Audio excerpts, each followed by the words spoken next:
নিজে দেখো না। আচ্ছা বলেন তো, নিজের পিঠের মাঝখানে আজ পর্যন্ত কেউ দেখতে পেয়েছেন? কি বলেন? মুখটা দেখতে আয়না লাগে, নিজের পিঠের মাঝখানে জীবনেও দেখতে পারলেন না। আপনি কি দেখেন বলেন? নিজেকেই নিজে দেখতে পারেন না।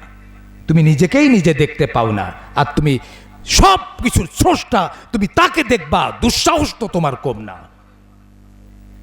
আল্লাহকে দেখা যায় না, কিন্তু আল্লাহর নিদর্শন আমরা দেখতে পাই। কি বলেন ঠিক কিনা? এখানে যদি একটা চশমা পরে থাকে, তাহলে আমরা স্বাভাবিকভাবেই বলবো একজন চশমাওয়ালা লোক এখানে এসেছিলেন, চশমাটা রেখে গিয়েছে। কি বলেন ঠিক কিনা? এখানে যদি গোবর পড়ে থাকে, তাহলে আমরা বলবো নিশ্চয়ই কোনো গরু এসেছিল, তা না হলে গোবর এখানে পড়ে থাকতে পারে না। গোবর পড়ে থাকাই প্রমাণ করে গরু এখানে এসেছিল। কি বলেন ঠিক কিনা? এজন্যে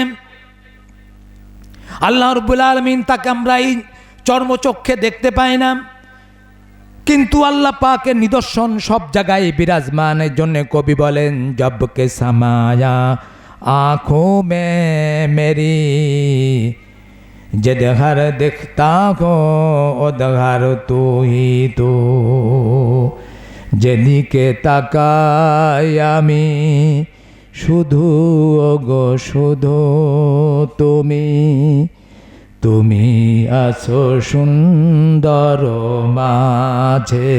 কি বলেন ঠিক কিনা? আপনি যেদিকেই তাকাবেন আল্লাহকে পাবেন। একটা পাতা যদি আপনি ছিঁড়ে দেখেন, ওই আম গাছের পাতা, জাম গাছের পাতা, কাঁঠাল পাতা যদি আপনি ছিঁড়ে দেখেন, তার মধ্যে আল্লাহকে পেয়ে যাবেন। কোনো পাতার সাথে কোনো গাছের পাতার মিল নাই। সুবহানাল্লাহ! কি যে এক সৃষ্টি! আল্লাহ রাব্বুল আলামিন আমাদের যে দেহ দান করেছেন, এই দেহের মধ্যে আপনি লক্ষ্য করে দেখেন, এখানেও নিদর্শন রয়েছে। আল্লাহ পাক কুরআনুল কারিমে বলেন, ওয়াফি আনফুসিকুম আফালা তুবসিরুন। তোমাদের নিজেদের মধ্যে আমি নিদর্শন রেখেছি। তোমাদের বেশি দূর হাতড়াতে হবে না, বেশি খুঁজতে হবে না। তোমার নিজের দেহের দিকে তাকাও, মাথা থেকে পা পর্যন্ত লক্ষ্য করো। এখানেও বহু শিক্ষণীয় বিষয়, বহু নিদর্শন আমি রেখে দিয়েছি, একটু তাকাই চিন্তা করো। আচ্ছা আপনারা একটু লক্ষ্য করে দেখেন, আমাদের মাথার চুল যেইভাবে বাড়ে, আমাদের হাতের যে চুল আছে, লোম আছে, পায়ে লোম আছে না, বুকে লোম আছে না, বুকের লোম, হাতের লোম, পায়ের লোম, মাথার চুলের মতো ওইভাবে বাড়ে নাকি? খেয়াল করছেন? যদি বাড়তো তাহলে সমস্যা ছিল, সেলুনিতে আরও সময় লাগতো, বেশি পয়সা খরচ হতো। এই চুল কাটতেই তো অনেকে সময় পায় না। এরকম অবস্থা আছে কিনা বলে? একই লোম, মাথার চুল বেড়ে যাচ্ছে, প্রতি মাসে কাটতে হয়, কিন্তু আপনি লক্ষ্য করে দেখেন হাতের লোম কোনো দিন কাটতে হয় না, বুকের লোম কোনো দিন কাটার দরকার হয় না, যেভাবে আছে ওইভাবেই থেকে যাই। সবাই বলি সুবহানাল্লাহ। আমাদের এই যে চামড়া দিয়ে দেহটা ঢেকে দিয়েছেন আল্লাহ, এই চামড়া সব জায়গায় কিন্তু একরকম না। আমাদের পেটের চামড়া আর পিঠের চামড়া, দুই চামড়া কি সমান? পেটের চামড়া নরম, পিঠের চামড়া শক্ত। এই জন্যে পাঠশালায় গুরু যখন মার দেয়, তখন পেটে মারে না পিঠে মারে? বলে বস্তা বাইয়ে আনবি পিঠে, পিঠে মারে। পেটে বা বুকে মারলে সেন্সিটিভ জায়গা, অঘটন ঘটতে পারে। কি বলেন ঠিক কিনা? আমাদের মুখের চামড়া খুব সফট, খেয়াল করছেন? খুব নরম। আর এখানে শীত পড়ে না, কিন্তু আল্লাহ পাক এমনভাবে তৈরি করেছেন মুখটা, এখানে ওইভাবে শীত লাগে না, নরম চামড়া, মুখটা খোলা রাখতে হয়। আবার দেখেন আমাদের হাতের চামড়া, পায়ের চামড়া, হাতের চামড়া নরম, আবার হাতের এই পিঠ আর এই পিছনের দিকের চামড়া দুই রকম। পায়ের চামড়া গন্ডারের মতো শক্ত। কি বলেন ঠিক কিনা? আল্লাহ রাব্বুল আলামিন জানেন, বহু খেটে খাওয়া মানুষ, ক্ষেত মজুর, তারা মাঠে কাজ করবে, ঘাটে কাজ করবে, তারা লেবার দেবে, তাদের তো জুতা কেনার কিসমতে হবে না, জুতা কিনতে তারা পারবে না। একটা স্পঞ্জ স্যান্ডেল পর্যন্ত কিনতে পারে না, আর কাজ করার সময় পা খালি রাখতে হয়। আল্লাহ রাব্বুল আলামিন পায়ের চামড়াকে শক্ত করে দিয়েছেন যাতে করে খেটে খাওয়া মানুষ মাঠে খালি পায়ে কাজ করতে পারে। সুবহানাল্লাহ। মুখের চামড়ার মতো যদি নরম হতো, ওই পায়ে ফুসকা পড়ে যেত, আপনি কাজই করতে পারতেন না। কি বলে ঠিক কিনা? সুবহানাল্লাহ বিহামদি। দেখেন আমাদের সব কিছুই ক্ষয় হয়। আমরা এত কথা বলি, আমাদের জিহ্বা কি ক্ষয় হয়? মোবাইলে চার্জ দিতে হয়, অনেক কথা বললে আস্তে আস্তে কমতে থাকে না। জিহ্বায় এত দিন ধরে কথা বললেন, জিহ্বা কিন্তু ক্ষয় হয় না। খেয়াল করছেন? সুবহানাল্লাহ। সেদিন একটা নতুন তথ্য জানলাম, সাপ কিন্তু কানে শোনে না, জিহ্বার সাহায্যে শোনে। ওরা কিন্তু জিভে দিয়ে শোনে। সুবহানাল্লাহ বিহামদি। মাছ ফুলকার সাহায্যে শ্বাসকার্য চালায়। ফুলকা আছে না মাছের, ও শ্বাসকার্য চালায় ওই ফুলকা দিয়ে। আল্লাহ পাক ইচ্ছা করলে আমাদের কান দিয়ে দেখাতে পারেন, চোখ দিয়ে শোনাতে পারেন। আল্লাহ পারেন কিনা? ইন্দ্রিয়ের গুণটা পরিবর্তন করে দিতে পারেন। বহু মানুষের এমন কান আছে, কান দিয়ে শুনতে পারে না। আমরা ঠসা বলি, কে বলেন ঠিক কিনা? আল্লাহ রাব্বুল আলামিন ইচ্ছা করলে আমাকেও ঠসা বানিয়ে দিতে পারেন, আমাকেও আল্লাহ পাক অন্ধ বানাই দিতে পারেন। কি বলেন ঠিক কিনা? সুবহানাল্লাহ বিহামদি। হঠাৎ করে সেদিন আমার পরিচিত একজন কথা বন্ধ হয়ে গেল, আর কথা বলতে পারেন। ডাক্তারের কাছে নেওয়া হলো, নাক কান গলা বিশেষজ্ঞ টেস্ট করে বললেন কোনো সমস্যা নাই। তখন সবাই বলল যে ডাক্তার সাহেব সমস্যা নাই, তাহলে কথা বলতে পারতেছে না কেন? কারণ কি? ঔষধ দেন। তখন বলছে ওষুধ দিতে পারবো না। আমি তো টেস্ট করে দেখলাম কথা বলার জন্য যে এলিমেন্টস দরকার সব ওকে, কোনো সমস্যা নাই। কথা কেন যে বলতে পারতেছে না এটা আপাতত আমি বলতে পারবো না। তবে আমার কথা হচ্ছে, যেই মালিক কথা বলার শক্তি দিয়েছেন, সেই মালিক যদি কথা বলার সুযোগ তাকে আবার দান করেন, তাহলেই ও কথা বলতে পারবে। নইলে আমার মতো ডাক্তার কেন, সারা দুনিয়ার ডাক্তার বাইটে খেলেও ওর মুখ থেকে একটা কথা বের করাতে পারবেন না। সুবহানাল্লাহ বিহামদি। কথা বের হওয়ার জন্য 27টা জিনিস ওকে লাগে। 27টা স্তর পার হয়ে কথা বের হয়। একটাই যদি সমস্যা হয়, আপনি তুতলা হয়ে যাবেন, কথা বেঁধে বেঁধে যাবে। 27টা জিনিসই ঠিক থাকতে হবে।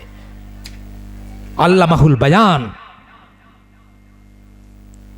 সম্মানিত উপস্থিতি, বড় বড় কথা তুমি বলো।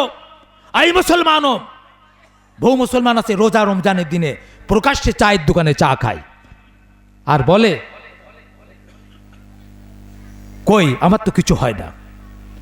যাদের ভাত ভিক্ষে নেই তারা রোজা পালন করবে, আমার তো কোনোদিন কিছু হলো না। প্রকাশ্যে সিগারেট খায়, আর দেখে ধোঁয়া কত দূর গেল। আল্লাহ ইচ্ছা করলে কিছু করতে পারেন কি পারেন না? আল্লাহ শক্তি একটু নিস্তেজ মেরে গেছে নাকি? শীতে মনে হয় আল্লাহ কাবু হয়ে গেছেন নাকি? সবাই বলি নাউজুবিল্লাহ। আমার আল্লাহ কাবু হন না, আমার আল্লাহ দুর্বল হন না, আমার আল্লাহর চোখের আলো কমে যায় না, শক্তি কমে যায় না। আমাদের শক্তি কমে যাচ্ছে। আমার তো মনে আছে আজ থেকে 20 বছর আগে আমার যে শক্তি ছিল, ভালোই শক্তি ছিল, ভালো খেতে পারতাম, কিন্তু এখন শক্তি নিস্তেজ হয়ে গিয়েছে। আল্লাহ পাক যদি আরও 10 বছর 15 বছর বাঁচায় রাখেন, আমি আরও দুর্বল হয়ে যাব। এটাই স্বাভাবিক। কি বলেন ঠিক কিনা? এখানে আমার থেকেও কিছু মুরব্বী আছেন, চিন্তা করে দেখেন এক সময় শরীরের কি তেজ ছিল, লাভ দিতেন, ঝাঁপ দিতেন। আপনাকে যদি বলা হতো বাবাজি ওই পান্টি বাজারে ওখানে বিরিয়ানির প্যাকেট দেওয়া হচ্ছে, তুমি তো শেখপাড়া যাবা, তাহলে একটু সাইকেল তারে ওখান থেকে নিয়ে আসবা, ওই নেতার বাড়িতে পাইকারি হারে প্যাকেট দেয়া হচ্ছে, তিহারি দেয়া হচ্ছে, বিরিয়ানি দেয়া হচ্ছে। তাহলে এমন বয়স ছিল ওই 2 মাইল যে এক প্যাকেট ধরতে কোনো সমস্যা ছিল না। কি বলেন ঠিক কিনা? এখন যদি আপনাকে বলা হয় বাবাজি নাতুরিয়া বাজারে বিরিয়ানি দিচ্ছে, তখন বল আমার শরীর ভালো না, তোর বিরিয়ানি দরকার নেই, ওই খেসরি ভাত যে কয়টা বাঁচে আছে ওই আমার দে, আমি খেয়ে পানি খাই, আমার বিরিয়ানির উপর আর ওই আকর্ষণ নাই। কি বলেন ঠিক কিনা?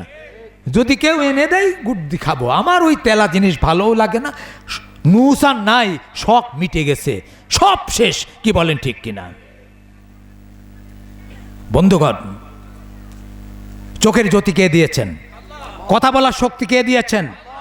বড় বড় কথা বলো না, আলেমের বিরুদ্ধে কথা বলো না, ইসলামের বিরুদ্ধে কথা বলো না। আল্লাহ পাক ইচ্ছা করলে তোমাকে কাল বানিয়ে দিতে পারেন মুহূর্তের মধ্যে। কি বলেন ঠিক কিনা? তুমি বড় বড় বউলি আওড়াচ্ছ, শক্তি দেখাচ্ছ, তোমাকে মুহূর্তের মধ্যে প্যারালাইজড করে আল্লাহ পাক পঙ্গু করে ঘরে ফেলাই দিতে পারেন। পারেন কিনা বলেন? কি সবাই জবাব দিচ্ছেন না কেন? আল্লাহ পারেন কিনা বলেন? একটু আসুন তাকবীর ধ্বনি দেই। এখান থেকে শয়তান আউট করে দিতে চাই। যারাই আসবে হেদায়েতের বাণী নিয়ে যাবে এবং হেদায়েত কিছু ধারণ করে যাবে, ক্যাচ করবে, সেজন্য শয়তান আউট করতে চাই। আসুন একটু তাকবীর ধ্বনি দেই, শয়তানের মুখে লাথি মারি। নারায়ে তাকবীর, নারায়ে তাকবীর। আল কোরআনের আলো ঘরে বাইরে জালো, আমার নেতা তোমার নেতা, ইসলাম ছাড়া অন্য কিছু মানি না, মানব না। নারায়ে তাকবীর। হাত নামান। সম্মানিত উপস্থিতি, চোখ খোলার জন্যে বেশি কিছু লাগে না। আমি আপনাদের আজ চোখ খোলার জন্যে কিছু চিন্তামূলক কথাই বলবো, সেই সম্পর্কে আপনাদের সামনে আয়াতি কারিমা তেলাওয়াত করেছি। বন্ধুগণ, পৃথিবীতে বর্তমানে 800 কোটির মতো মানুষ। কোনো মানুষের চেহারার সাথে কোনো মানুষের চেহারার মিল নাই। মিল আছে? আপনি লক্ষ্য করে দেখুন, এই যে মোবাইল, আমার মতো এই মোবাইল কিন্তু অনেক আছে। এই কোম্পানির যে মোবাইল শত শত একসাথে তৈরি হয়েছে। কি বলেন ঠিক কিনা? আপনার জুতার সাথে বহু জুতার মিল আছে, একই ফরমাই তৈরি হয়েছে। পৃথিবীতে এত মানুষ আল্লাহ রব্বুল আলামিন তৈরি করেছেন, কোনো মানুষের চেহারার সাথে কোনো মানুষের চেহারার মিল নাই। কোনো মানুষের কণ্ঠস্বরের সাথে কোনো মানুষের কণ্ঠস্বরের মিল নাই। কোনো মানুষের হাতের রেখার সাথে কোনো মানুষের হাতের রেখার মিল নাই। হযরত আদম আলাইহিস সালাম থেকে শুরু করে আজ পর্যন্ত যত মানুষ এসেছে এবং যত মানুষ আসবে, কোনো মানুষের বৃদ্ধাঙ্গুলির রেখার সাথে কোনো মানুষের বৃদ্ধাঙ্গুলির রেখার মিল হবে না। সুবহানাল্লাহ। দেখেন, জমি রেজিস্ট্রি করতে গেলে টিপসই নেয়। এর কারণ জানেন? ওখানে সিগনেচার করতে দেয় না, বলে স্যার টিপসই দিতে হবে। এখানে নিয়ম হচ্ছে টিপসই দেয়া। আপনার সিগনেচার দস্তখত জাল হতে পারে, কিন্তু এই টিপসই জাল হয় না। এক এক মানুষের আঙুলের ছাপ এক এক রকম। কোনো মানুষের আঙুলের ছাপের সাথে কোনো মানুষের আঙুলের ছাপের মিল হবে না। প্রত্যেক মানুষের ধরেন হাতে 10টা আঙুল, পায়ে 10টা আঙুল, এই 20টা আঙুল, 20 × 800 কোটি, তাহলে কত ছাপ হবে? কোনো মানুষের সাথে কোনো মানুষের মিল নাই। কি ডিজাইনার যিনি তৈরি করেছেন, তিনি হচ্ছেন আল্লাহ রব্বুল আলামিন। সম্মানিত উপস্থিতি, একই মাটির রস শোষণ করে মরিচ হচ্ছে ঝাল, আর মিষ্টি কুমড়া মিষ্টি হচ্ছে। একই মাটির সোডিয়াম ফসফরাস নিচ্ছে, একই মাটির থেকে রস শোষণ করতেছে, কিন্তু 2 রকম হচ্ছে। কে করেন? কুমড়া, লাউ এগুলো তো আমরাই তৈরি করি নাকি? চাষিরা তৈরি করে, ফুপুরা তৈরি করে। লাউ কে তৈরি করে? আল্লাহ রাব্বুল আলামিন কুরআনুল কারীম সূরা ওয়াকিয়ার মধ্যে বলেন, আফারাআইতুম মা তাহরুসুন আআনতুম তাজরাউনাহু আম নাহনুজ জারিউন। আল্লাহ পাক বলেন, তোমরা যে মাটিতে ফসল ফলাও, চিন্তা ভাবনা কি কোনো সময় করেছো এর মধ্যে যে বীজ তোমরা রেখে আসো, কে অঙ্কুরোদ্গম ঘটায়, কে বীজটা ওইভাবে তুলে আনে? ওই মাটির নিচে লাউয়ের বীজ আপনি রাখলেন, কুমড়ার বীজ আপনি রাখলেন, মাটি কিন্তু গ্রাস করতে পারল না।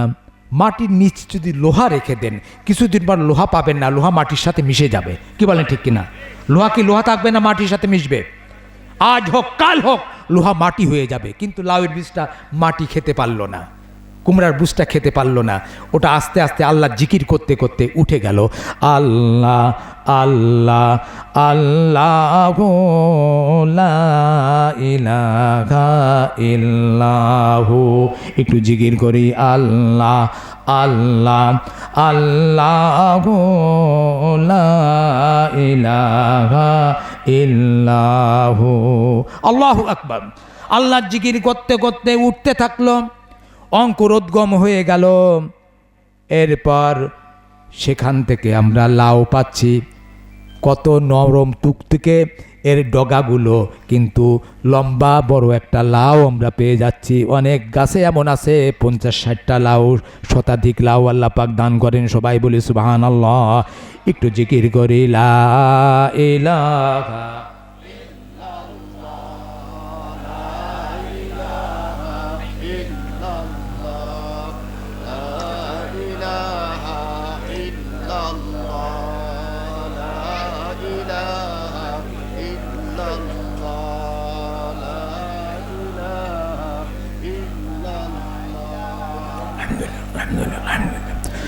নেই কে গো নেই আল্লাহ সারা, লা ইলাহা ইল্লাল্লাহ, লা ইলাহা ইল্লাল্লাহ। পাখির গানে গানে, হাওয়ার তানে তানে, ওই নামেরই সুর শোনা যায়, হলে আপন হারা, লা ইলাহা ইল্লাল্লাহ, লা ইলাহা ইল্লাল্লাহ, লা ইলাহা ইল্লাল্লাহু মুহাম্মাদুর রাসূলুল্লাহ সাল্লাল্লাহু আলাইহি ওয়াসাল্লাম। সম্মানিত উপস্থিতি, আল্লাহ পাক কুরআনুল কারীমে বলছেন, জমিনের মধ্যে যেমন নিদর্শন আছে, তেমন আসমানেও তোমাদের জন্য নিদর্শন রেখেছি। এই যে বিশাল আকাশ, বিজ্ঞানীরা আজ পর্যন্ত সঠিক তথ্য কিছুই ওইভাবে বলতে পারেননি। পৃথিবী থেকে ইনশাআল্লাহ